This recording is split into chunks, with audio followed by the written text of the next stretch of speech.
저는 등산을 좋아하지 않습니다만은 가끔씩 산에 오를 때가 있습니다. 물론 저기 가까운 광교산으로부터 시작을 해서 또 예전에 또 올랐던 산들이 많이 있죠. 근데 산에 오를 때마다 제가 묘하게 생각하는 부분이 있어요.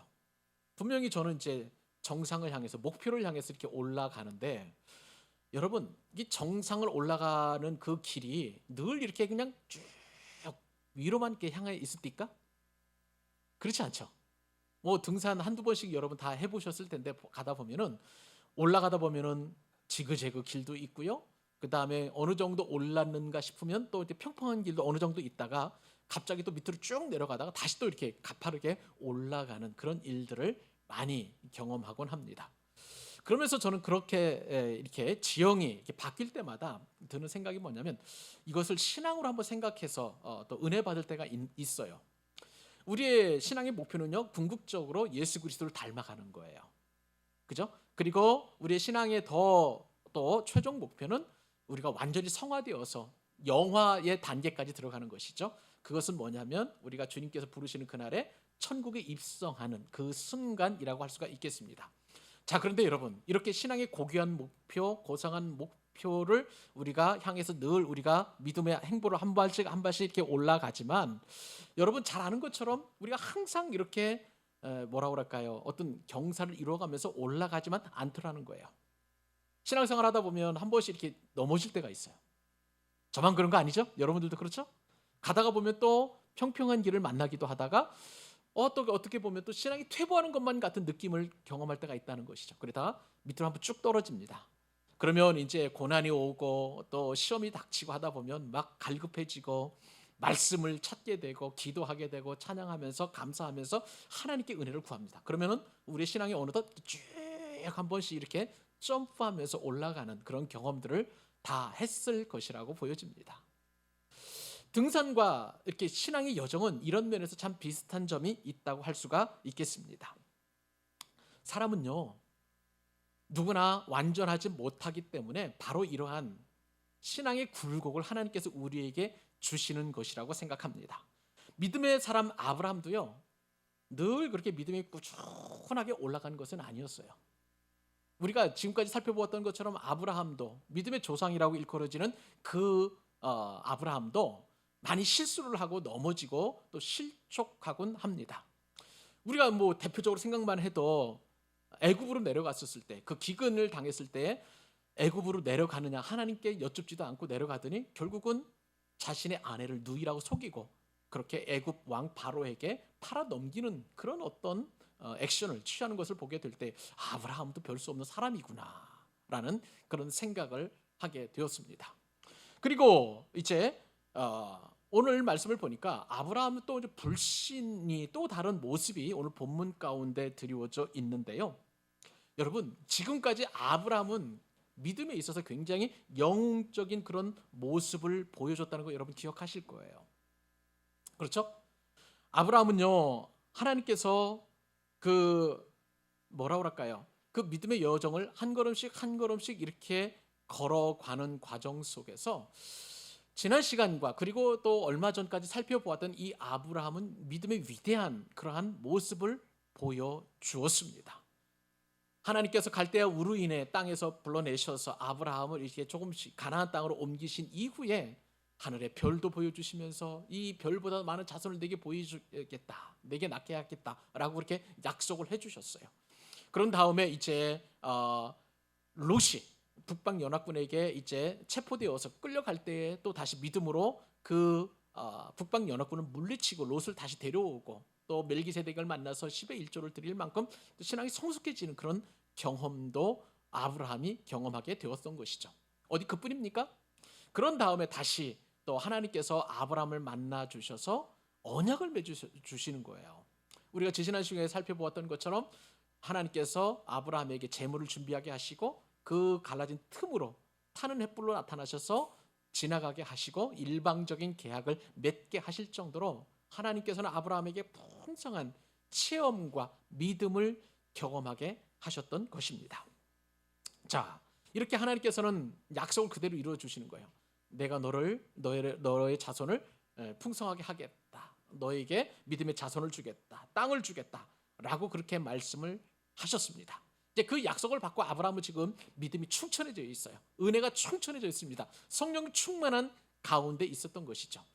자, 그런데 이제 아브라함에게 엄청난 시련이 다가오게 됩니다. 그것은 뭐냐면요, 하나님께서 약속해 주신 그 언약에 대하여 의심이 들었던 것이죠. 지금 아브라함은 그런 문제, 오늘 본문 가운데 그 의심의 문제를 해결하지 못하고 있는 것을 보게 됩니다. 자, 그때는 언제쯤이냐? 여러분, 우리가 읽진 않았습니다만 16장 16절 마지막 절 한번 보세요. 그때의 아브라함의 나이가 몇 세예요? 86세입니다. 자, 그리고 아브라함이 갈대아인의 우르에서 떠날 때 그 나이는 몇 살이에요? 75세예요. 자, 그러면 보통 이제 이스마엘을 낳았을 때가 그의 나이가 86세라니까 보통 1년 정도 임신하는 그 기간을 뺀다고 하면 지금 현재 이 이스마엘 사건이 일어날 때 이 시기는 아브라함의 나이가 85세라는 것을 우리가 어렵지 않게 짐작할 수 있어요. 자, 그러면 아브라함이 지금 믿음의 행보를 떠난 지 몇 년이 됐다는 거예요? 10년이 되었다는 것을 우리가 알게 됩니다. 이 10년이 되었을 때에 그만 사례가 더 이상 하나님의 말씀에 대하여 신뢰하지 못하고 의심을 하게 되어서 인간적인 방법으로 아기를 낳는 그러한 일을 범하게 되는 것을 보게 됩니다. 저는요, 이것을 인간적인 방법을 추구하는 것을 차선이라고 말씀을 드리고 싶습니다. 그리고 하나님의 선하신 뜻은 그것은 최선이라고 우리가 볼 수 있을 거예요. 사랑하는 여러분, 하나님은 항상 우리에게 최선의 것을 준비해 주시고 최선의 것으로 응답해 주시고 최선의 때에 하나님의 그 선하신 그 은혜를 나타내 주시는 줄로 믿습니다. 그러니까 우리가 이 시간에 이 말씀을 들을 때에 하나님의 것은 최선입니다. 그것을 먼저 전제로 놓고, 그리고 그 하나님의 그 최선에 대하여 인간적인 방법으로 그 하나님의 최선을 이루어 가려고 할 때 그것을 우리가 차선으로 봐야 될 거예요. 우리가 생각하는 차선과 최선은 그냥 별로 차이가 없을 거예요. 그냥 최고의 방책이 없으면 또 다른 플랜 B로 생각하는데 그렇지 않아요. 이 성경에서 볼 때 차선과 최선은 하늘과 땅 차이입니다. 그것보다 더 많은 차이가 있는 거예요. 왜냐하면 하나님의 선하신 뜻과 인간적인 방법이 서로 비교가 되기 때문에 그런 거예요. 그러므로 여러분, 오늘 제목이 최선과 차선, 차선과 최선인데 차선은 인간적인 방법이요, 최선은 하나님의 뜻 그리고 하나님의 방법이라고 보시면 되겠습니다. 이것을 염두에 놓고 우리가 말씀을 이제 들어야 되는데, 자, 아브라함이 이제 차선을 선택하게 됩니다. 우리가 좀 이따가 말씀을 통해서 다 살펴보겠습니다만은, 그런데요, 이 아브라함의 차선 선택으로 말미암아 아브라함의 과정은 완전하게 풍비박산을 맞게 됩니다. 이 풍비박산은 서로가 서로를 막 탓하는 거예요. 가정이 완전히 이제 쑥대밭이 되고요. 그리고 그 후유증은 나중에 어떻게까지 이루어지냐면 자손에까지 그 영향력이 미치게 되는 것을 보게 됩니다. 아브라함의 자손, 이삭의 자손은 이제 지금의 이스라엘이라고 보시면 되겠어요. 혈통적으로 볼 때에. 그리고 이 이스마엘의 후예는 지금의 아랍 사람들입니다. 지금 이스마엘 자손과 그리고 이 아브라함의 자손은요, 서로 적이 되어서 못 죽여서 안달일 정도로 엄청난 피비린내 나는 전쟁을 겪고 있는 거예요.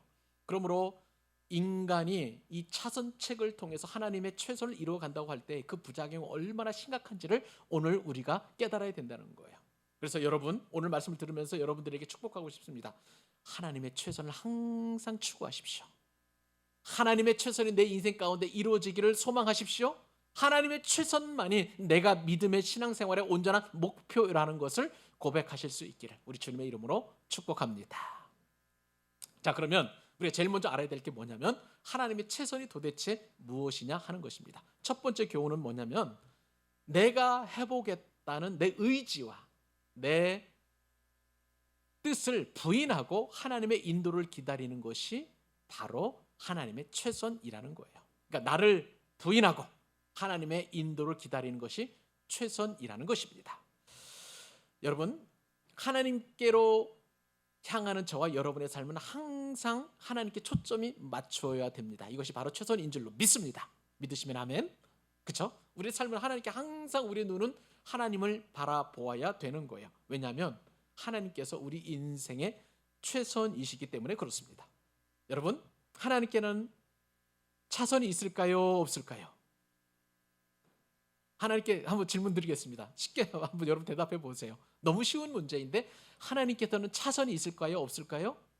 없어요. 차선 없이 항상 최선을 가지고 우리를 인도하시고 우리를 돌보시고 우리를 격려해 주시고 우리에게 힘을 주십니다. 자, 그래서 우리가 이제 하나님께로 나아가는 데 있어서 우리가 항상 최선을 추구하게 되면 우리는 항상 이길 수 있고 승리할 수 있고 날마다 우리가 영적인 삶에서 승리하는 삶을 우리가 살아갈 수 있습니다. 문제가 한 가지 있어요. 하나님이 우리 눈에 보이지 않는다는 거예요. 우리 손에 잡히지 않는다는 거예요. 그렇기 때문에 이 보이지 않는 하나님, 손에 잡히지 않는 하나님의 최선을 추구하기 위해서는 하나님의 뜻이 그 상황 가운데서 그리고 나의 가운데 이루어지도록 우리는 인내해야만 하는 것입니다. 그런데 오늘 본문에 보니까 아브라함과 사례는 인내하지 못합니다. 자, 1절로 3절 같이 한번 우리 한 목소리 읽습니다. 시작. 아브라함의 아내 사례는 출산하지 못하였고 그에게 한 여종이 있으니 애굽 사람이요 이름은 하갈이라. 사례가 아브라함에게 이르되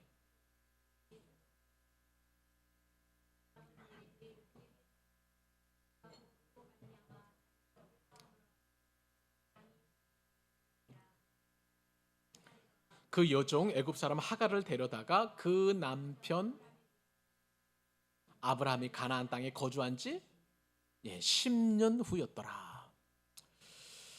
제가 지금 오래 보니까 생각을 해보니까 제가 신학을 공부하고 목회자의 삶을 산 지 꼭 20년째 되는 해더라고요. 제가 20년 동안 목회하면서 성도님들의 각 가정을 신방하고 또 상담도 하고 기도하면서 어떤 그 공감되는 한 가지 공통점이 있다는 것을 생각을 하게 되었습니다. 여러분, 각 가정마다 그리고 개인마다 문제 없는 사람, 문제 없는 가정은 없더라는 거예요. 돈이 많은 가정이 한 가정이 있었습니다. 그런데 이 돈이 많은 그 가정에 보니까 영적으로 얼마나 빈곤한지 그 가정 가운데서는 하나님을 찾아볼 수가 없고요. 그냥 근근히 정말 어쩔 수 없이 돈의 노예가 되어서 살아가는 그 가정을 제가 본 적이 있어요. 또 그 가정에 돈이 많은 그 가정을 보니까 자식이 얼마나 속을 썩이는지 차라리 가난해져 가지고 자식이 조금 이제 정신을 차렸으면 좋겠다 하는 그런 느낌을 받을 때도 있었던 것을 제가 기억합니다. 건강한 성도 가정을 신방을 했습니다. 그랬더니 이번에는요, 그 집안에 얼마나 문제가 많은지 모르겠습니다. 육체적으로는 건강한지 모르겠지만 정서적으로, 정신적으로, 영적으로 피폐해져 있는 그런 가정도 신방한 적이 있었어요. 자, 자녀가 공부를 잘했습니다. 그리고 참 엄마 말을 잘 듣는 그런 가정을 신방을 했더니 이번엔 남편이 속을 썩이는 거예요. 남편이 술을 먹음으로 말미암아서 알코올 중독자가 되어 있었었고요. 또 도박에 빠져가지고 정말 어려움을 겪는 그런 가정도 제가 신방한 적이 있었습니다. 여튼 제가 내린 결론은 그겁니다. 문제 없는 사람 없고 문제 없는 가정 없다라고 그렇게 결론을 내리게 되었습니다. 오늘 보니까 아브라함의 이 믿음의 가정, 아브라함 가정에도 문제가 있었어요. 그 문제는 뭡니까? 자손이 없다는 거예요. 자식이 없다는 거예요. 아브라함의 나이가 지금 85세입니다. 사레의 나이는 지금 75세예요.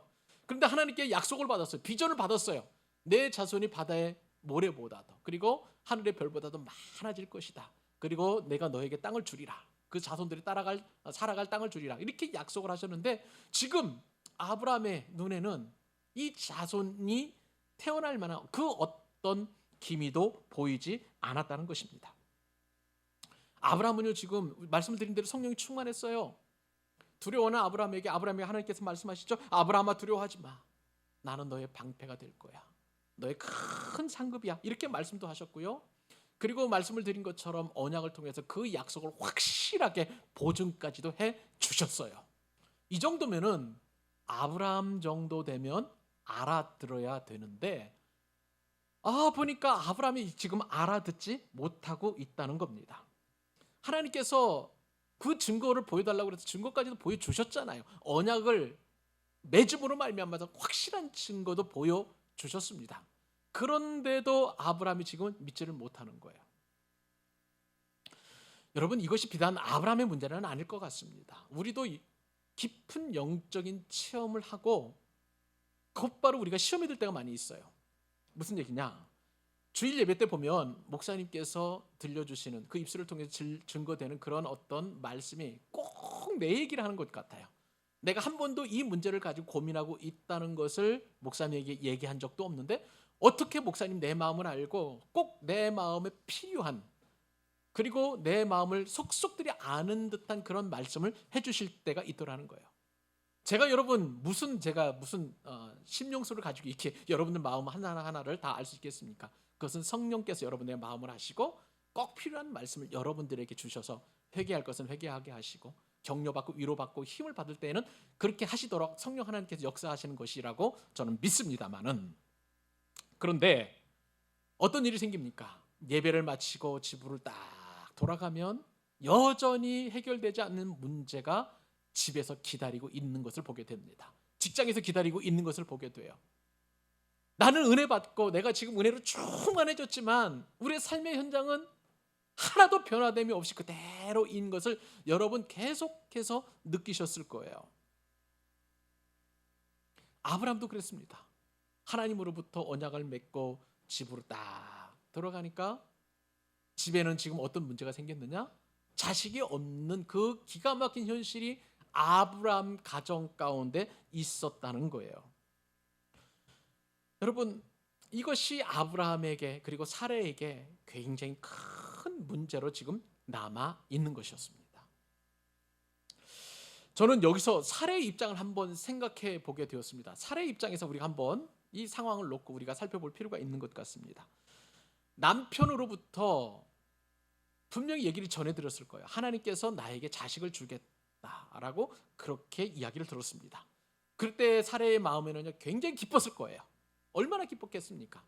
사라에게도 지금 자식이 하나 있었으면, 내가 지금 가난하지도 않고 문제 있는 것도 아니고 병이 나서 내 몸이 아픈 것도 아니니까 자식 하나만 있다면 정말 좋겠는데, 남편 아브라함으로부터 하나님께서 그렇게 자식을 주시겠다라고 약속해 주셨으니 사라의 그 뜻과 그리고 하나님의 뜻이 지금 일치되었으니 얼마나 사라는 기쁘겠습니까?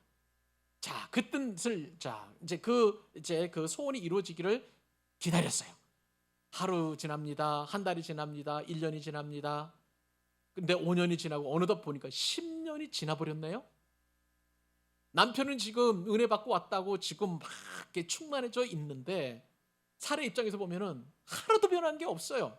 하나님의 약속이 이루어질 기미가 전혀 보이지 않았다는 것입니다. 사례의 마음에 이런 생각이 아마 들었을 거예요. 혹시 내가 무언가를 하지 않아서 하나님께서 역사하지 않는 것은 아닐까? 여러분, 우리도 이런 생각 흔히 합니다. 어떤 기도 응답이 이루어지지 않고 정말 내가 간절히 바랐던 것이 이루어지지 않을 때 우리는 생각 흔히 하게 돼요. 내가 지금 기도를 덜 해서 그런가? 내가 지금 하나님 앞에 헌신을 덜 해서 그런 걸까? 내가 하나님 앞에 마땅히 드려야 될 11조 안 드려서 그런 건가? 이런 어떤 의심들을 계속 우리가 갖게 되는 거예요. 이렇게 생각이 여기까지 머물게 되면은요, 이제는 대안을 찾기 시작합니다. 마음이 조급해지기 때문에 그런 거예요. 자, 오늘 말씀을 통해서 하나님께 주시고 싶으신 은혜는 뭐냐면요, 우리가 하나님의 최선을 사모하고 그 최선이 우리 삶 가운데 이루어지기를 바란다면 우리는 그 최선이 이루어질 때까지 인내해야 한다는 거예요. 기다려야 된다는 것입니다. 만약에 우리가 기다리지 못하면요, 우리는 최선 대신에 인간적인 차선을 선택을 하게 됩니다. 내가 뭔가를 해야 된다는 강박관념이 우리의 마음을 사로잡게 되고 그 하나님의 선하신 역사에 내가 무엇이든지 조력을 하고 싶어하는 그러한 순간적인 유혹을 얼마나 많이 갖는지 모릅니다. 그러므로 여러분, 믿음이라는 게 뭐냐면요, 하나님의 그 최선을 이루시기 위해서 내 자신을 내려놓아야 하는 거예요. 내가 하려고 하는 그 무엇, 그리고 내가 인간적인 방법으로 추구하려는 그 어떤 것들, 그런 것들 다 내려놓고 그저 내가 할 수 있는 것은 하나님은 선하신 분이다 인정하는 것과 그 하나님, 선하신 하나님께서 내게 반드시 이루어져야 한다, 이루어 주시겠다라는 그 믿음을 가지고 인내해야만 하는 것이죠. 이것은 참으로 어려운 일입니다. 결코 쉽다고 말씀을 드리지 않겠습니다. 그러나 여러분, 하나님은 살아계십니다. 믿으시면 아멘.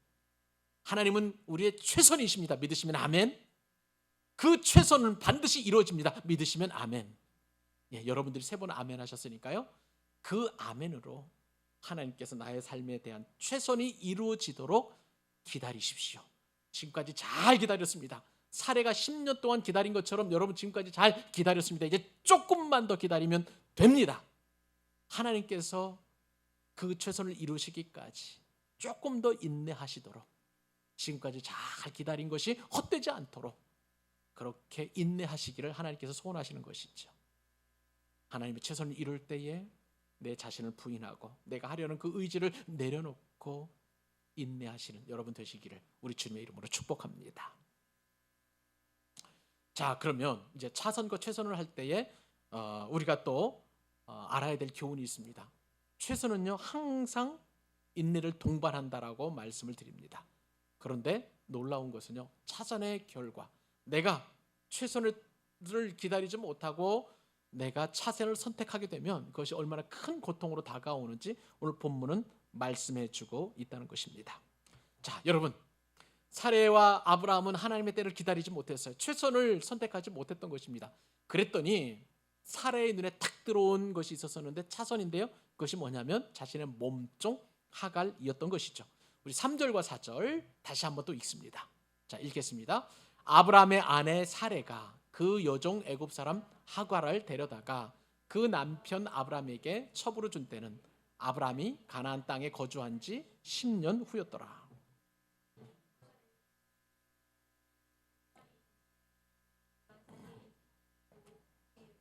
멸시한지라. 아멘.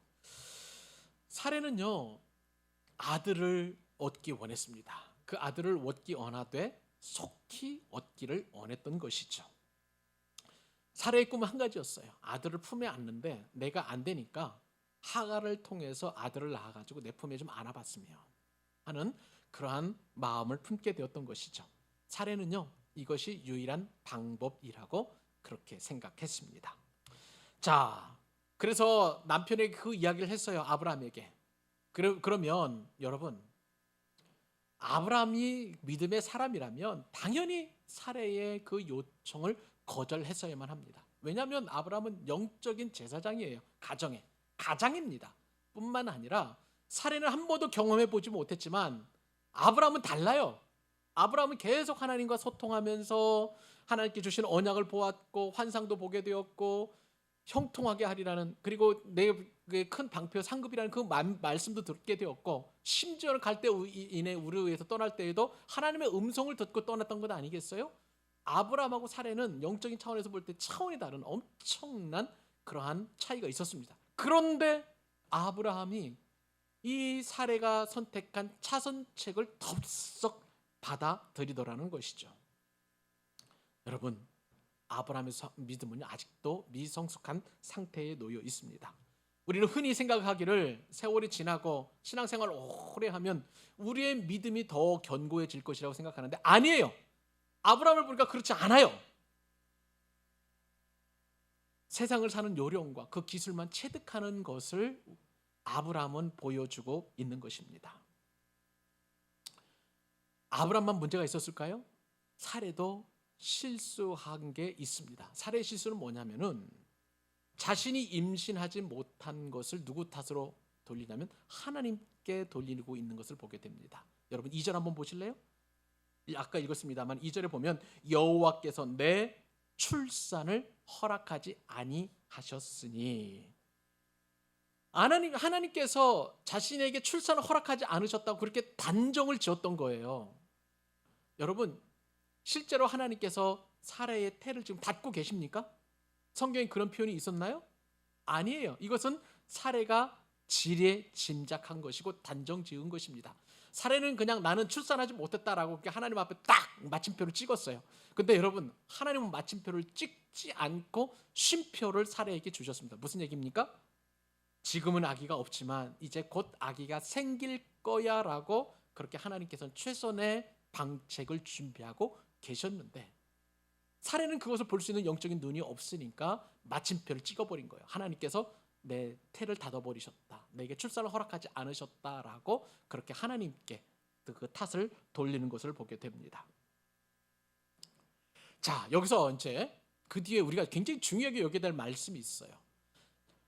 하나님의 최선을 선택하지 않고 인간적인 그런 차선을 선택하게 되면 우리가 상식적으로 볼 때에 그 차선은 망해야 되는 겁니다. 이루어지지 않아야 되는 거예요.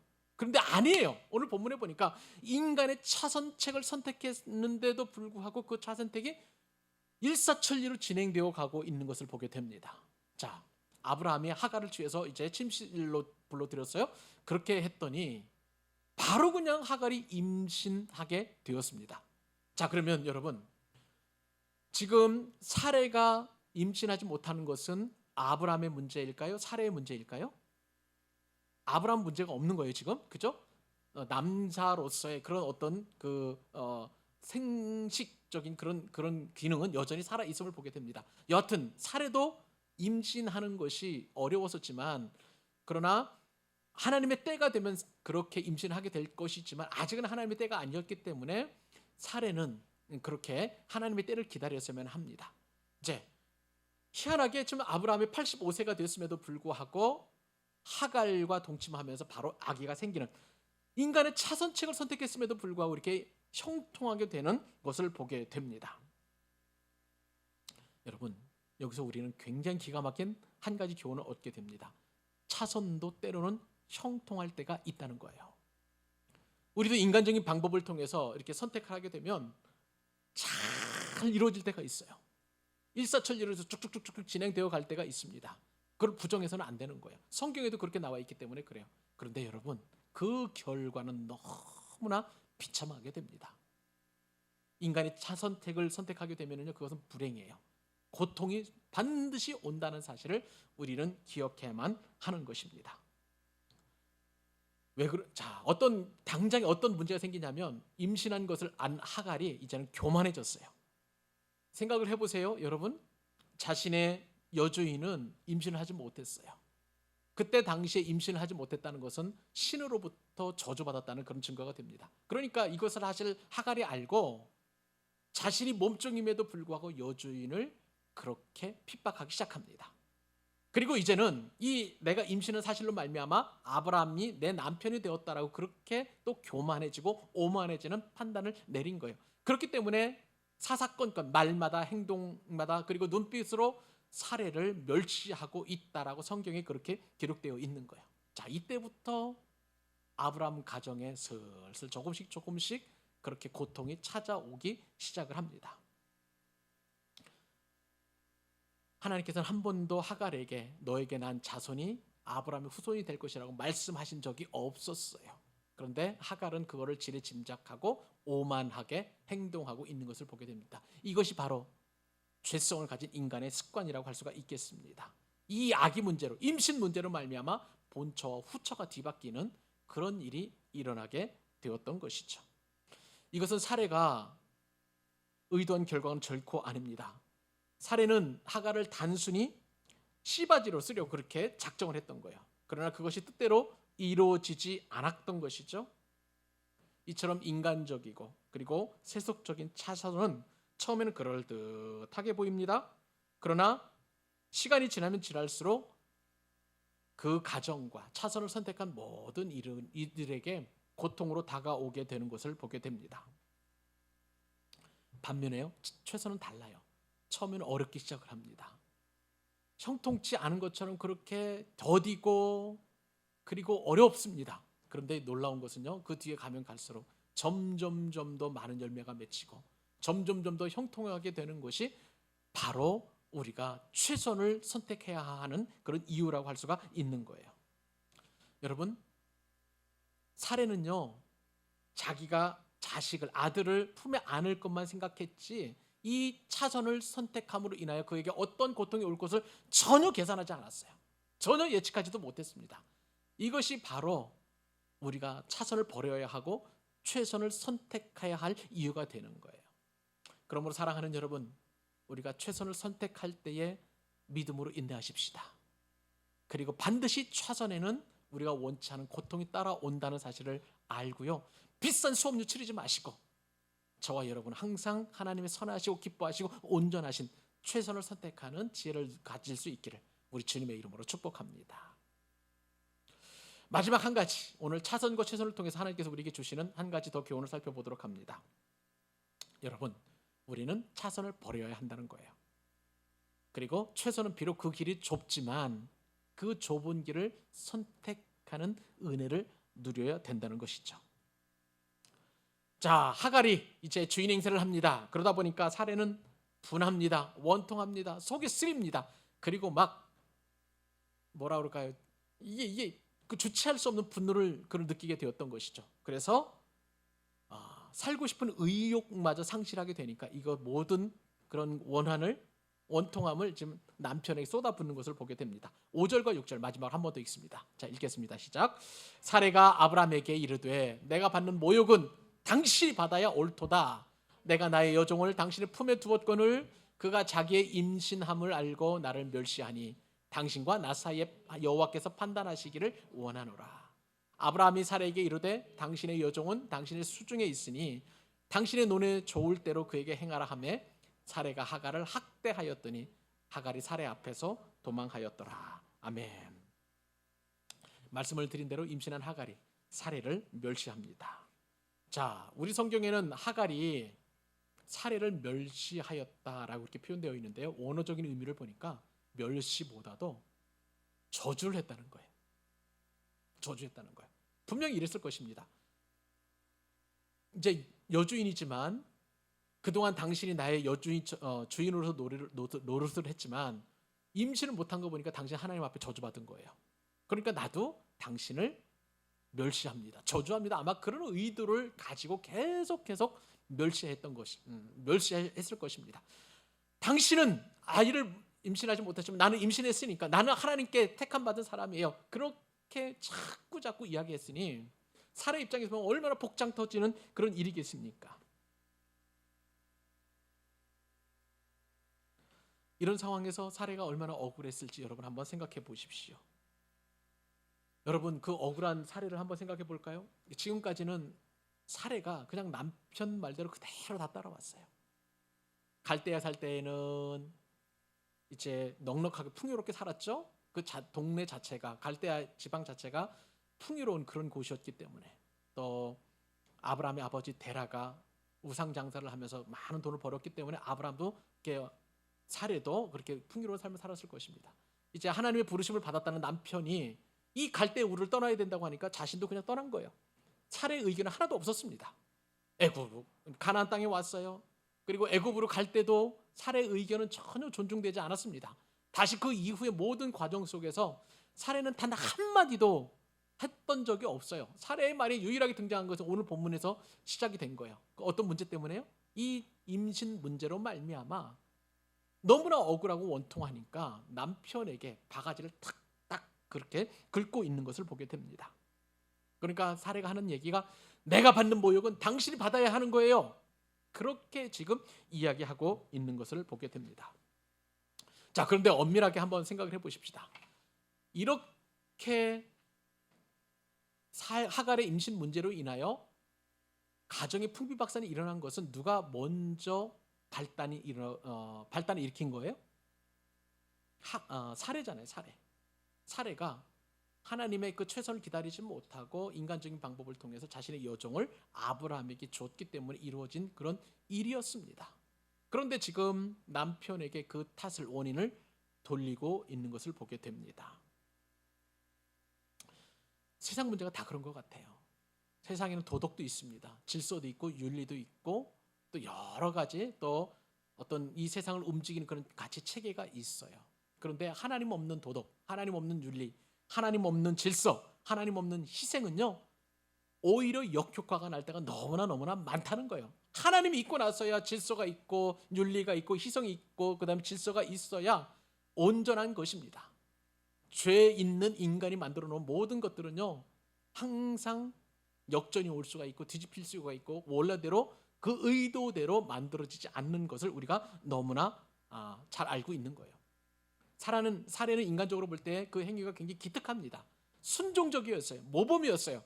그래서 지금까지 그 사례의 삶을 보면 모든 사람들로부터 칭찬받기에 합당한 그런 삶을 사례는 살아왔어요. 남편에게 그 어떤 일로 인하여 한 번도 대꾸하거나 반대한 일이 없을 정도로 그렇게 순종적인 사람이었는데, 이 임신은 하갈로 말미암아서 지금 가정에 큰 문제가 일어났고요. 그리고 남편까지도 억어하는 그런 상황에 지금 직면해 있었던 것이죠.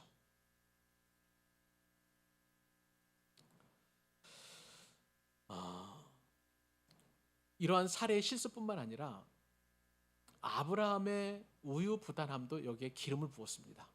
우선은 영적인 분별력을 가지고 이것이 하나님께서 기뻐하지 않으시는 것이다, 하나님의 최선이 있지 않는다라는 그런 분별하지 못하는 이 영적인 우둔함이 아브라함에게 있었던 것 같고요. 또한 이 하갈과 그리고 사레의 그 분쟁 속에서 이것을 즉각적으로 해결해야 하는 그런 지혜로움도 아브라함을 하지 못했어요. 우유부단했어요. 그러니까 당신 일이니까 당신이 알아서 하라는 그런 문제에다가 하갈도 문제가 있었죠. 임신한 것으로 인해서 자신의 오만과 교만으로 인하여 완전히 아브라함의 그 가정은 지금 콩가루 집안이 되었던 것을 우리가 알게 됩니다. 우리가 차선을 선택하게 되면은요, 가장 먼저 우리에게 다가오는 것은 남의 탓을 하게 됩니다. 서로가 서로를 가장 사랑하는 사람이 가장 가까운 사람에게 탓을 돌리는 거예요. 가정에서는 남편 탓, 아내 탓, 그리고 자식 탓입니다. 엄마 아빠가 부유하지 못하고 재벌 부모님이 아니기 때문에 내가 이렇게 가난하게 산다, 이럴 수 있어요. 교회에서도 마찬가지죠. 어느 집사님 탓, 무슨 성도님 탓, 이런 식으로 돌리게 되는 것을 보게 돼요. 이것이 인간적인 차선을 선택할 때 일어난 현상이라고 할 수가 있을 것입니다. 아브라함은 사례의 요구를 거절했었어야만 합니다. 그러나 그 요구를 거절하지 못했을 때 이렇게 차선을 선택한 그런 고통이 아브라함과 그 가정 가운데 일어나게 된 것을 보게 됩니다. 우리는 이 말씀을 통해서 몇 가지 교훈을 얻게 됩니다. 첫째는요, 사람은 누구든지 실수할 수 있다는 거예요. 아브라함도 실수했습니다. 저도 실수할 수 있습니다. 여러분도 실수할 수 있을 것입니다. 아무리 하나님의 말씀을 우리가 받고 우리가 큐티를 하고 그 다음에 은혜를 받아도 우리는 얼마든지 넘어질 수 있고 실수할 수 있는 그런 존재라는 사실을 우리는 늘 인정해야만 하는 것이죠. 그런데 여기서만 우리가 머물러서는 안 되는 것입니다. 아무리 어렵고 힘들어도 우리는 차선을 선택해서는 안 된다는 거예요. 아브라함 가정이 말씀을 드렸잖아요. 지금 여러분, 지금 이 집안 문제로만 지금 차선을 선택한 그런 어떤 부작용이 일어나지만, 아까 말씀을 드린 것처럼 이 차선을 선택한 아브라함과 사레와 그 하갈로 인해서 그 자손들은 지금도 4,000년 지난 지금까지도 계속 분쟁하고 다투고 있는 것을 볼 때에 이 차선을 선택한 것이 얼마나 큰 고통인지 성경 말씀은 우리에게 말씀해 주시는 것이죠. 무엇보다도 우리가 최선의 삶을 선택할 때에는 사람의 힘으로 안 된다는 것도 우리가 또한 교훈으로 알아야 됩니다. 아브라함이 선택해서 일부러 선택한 것은 아니었을 거예요. 최선의 삶을 늘 아브라함은 살고 싶었을 것입니다. 그런데도 안 되잖아요. 못 기다렸잖아요. 사람의 힘으로는 우리가 최선의 삶을 살 수 없음을 우리가 늘 인정할 필요가 있는 거예요. 그렇기 때문에 하나님 앞에 최선의 선택을 할 수 있도록 우리가 은혜를 구해야 되는 것이죠. 여러분, 오늘 말씀을 통해서 우리가 한 가지 더 기억해야 될 것은, 우리는 최선의 선택을 하고 싶어 합니다. 그런데 안 되잖아요. 그래서 하나님 앞에 의탁해야 되는데, 하나님 앞에 의탁할 때 여러분 기도로 이런 기도 제목을 가지고 기도하실 수 있기를 바랍니다. 하나님, 제가 항상 최선을 선택할 수 있도록 분별력을 허락해 주옵소서. 우리는 그런 최선을 선택할 수 있는 지혜가 없어요. 안 되니까 아브라함도 그렇게 차선책을 선택했던 것 아니겠습니까? 그러니까 하나님, 내가 자신을 내려놓을 것, 그리고 내가 해야 할 것, 그것을 무엇인지 분명하게 구별할 수 있도록 해주십시오. 내 자신을 내려놓는 것과 그리고 아무것도 하지 않는 것과 또 내가 해야 할 것은 분명히 다릅니다. 나는 그것을 구별할 수 있는 영적인 눈이 없어요. 그래서 하나님 앞에 지혜를 구해야 됩니다. 하나님, 제가 분별력을 갖게 하시되 내 자신을 부인할 것, 내가 포기해야 할 것, 내가 하지 말아야 될 것은 분명을 깨닫게 해주시고, 그러나 반드시 하나님의 그 선을 이루시기 위해서 최선을 우리가 누리기 위해서 해야 할 일은 무엇입니까? 그 해야 할 것에 대한 분별을 할 수 있도록, 구별을 할 수 있도록 지혜를 주십시오. 그렇게 기도하실 수 있기를 바랍니다. 오늘 말씀은 우리에게 강력한 도전을 줍니다. 저와 여러분은 모두가 다 하나님의 최선을 선택하는 그런 은혜를 누려야 될 줄로 믿습니다.